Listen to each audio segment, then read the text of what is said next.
Will and would. These two verbs cause a lot of confusion for English learners. So in this video, I'm going to clear up that confusion for you. I will teach you the difference between these two modal verbs, and I'll show you how to use them correctly without making mistakes. As always, there is a quiz at the end to test your understanding. Alright, there are three main differences between will and would. Let's start with the most basic use of the two verbs. We use the verb will to talk about the future. One very common use is to make a prediction or say what we expect to happen in the future. Take this sentence. We will be in Hong Kong by 8 p.m. tomorrow. That means we are traveling to Hong Kong, and I expect that if our flight is on time, we will be there by 8 o'clock tomorrow night. This next sentence also talks about the future, but it's a little different. I'm not hungry, so I will just have an orange juice. Imagine that you're sitting in a restaurant with a friend and you say this. Here, you're not talking about the distant future, you're talking about the immediate future. In other words, here will is used to express a decision that you have made. We also use will to make a promise to someone. I will send you all the details by email. So I'm promising to do something for you. Okay, so that's will. What about would? Well, would is simply the past tense form of will. So imagine that we didn't reach Hong Kong by 8 p.m. Our flight was late. We only reached there at 2 in the morning. So then we might look back at the past and say, we thought we would be in Hong Kong by 8 p.m., but that didn't happen. We often use would when we report a past conversation. That is, we say what someone said in the past. For example, I wasn't hungry, so I said that I would just have an orange juice. It's the same sentence that we saw with will, but changed to the past tense. And the last sentence becomes, she said she would send me all the details by email. Okay, now you know the basic use of will and would. So let's look at a more challenging use of these two verbs. This is the area of most confusion for people, and it is conditionals. That means sentences where you have a condition and a result. For example, if it rains tomorrow, I'll bring my umbrella. That's pretty easy. You see that I'm talking about something I will do in the future. I'll bring my umbrella, but only on one condition, if it rains. Here's another one. If Jared stops playing video games, his grades will improve. What do you understand by that? Well, it means that Jared probably spends a lot of time playing video games, so his grades are not very good.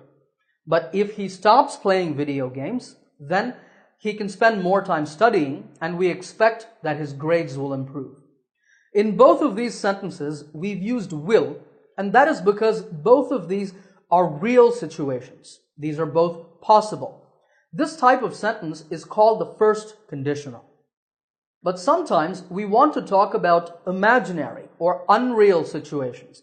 For example, if I had wings, I would fly all over the world. Obviously, this is not possible. I can't grow wings. So all I'm doing is I'm using my imagination. Notice that we have used the past tense throughout this sentence. If I had wings, I would fly. We are not talking about the past, but this past tense, including would, just shows that this is not real, it's imaginary. Now let's go back to Jared and his video game addiction.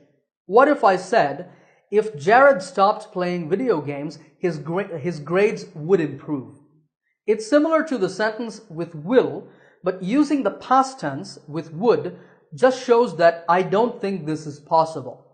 Jared is not going to stop. He's just going to keep playing video games, and his grades are never going to improve. Remember, with will, it's possible. With would, it's not possible. It's imaginary. And this type of sentence is called the second conditional. But there's one more, the third conditional. This is used to talk about past conditions. Imagine that Jared had his exam, and as we expected, his grades were poor. So then we can say, if Jared had stopped playing video games, his grades would have improved. So here we're talking about a condition in the past. Notice that we say had stopped. This is the past perfect tense in the condition, and we use would have in the result. Here's one final example for you. If Nancy had gone to law school, she would have become a lawyer. What does it mean? Did Nancy go to law school? No. Her parents advised her to go to law school, but she didn't listen to them. So, unfortunately, she didn't become a lawyer. So you can see from these sentences that we only use will when we talk about real possible situations.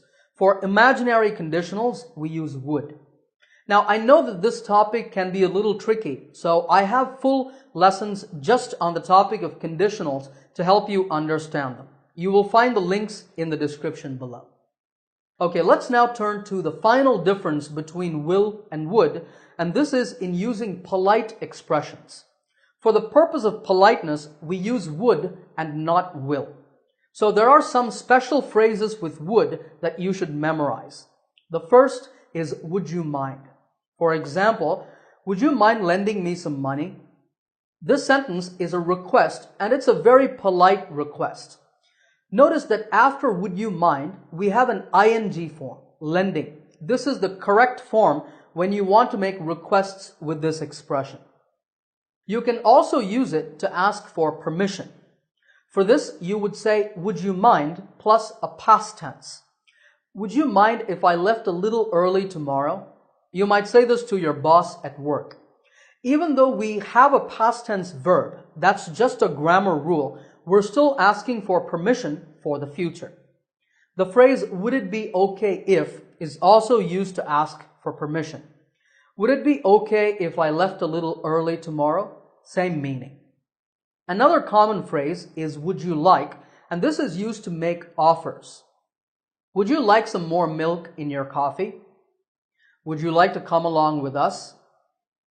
Would you like me to give you a ride home? All of these are offers. And finally, to express wants, to say I want this, we use the polite expression I would like. I would like another cookie, please. I would like to buy a wedding present for a friend of mine. The important point is that in all of these sentences, you cannot use will.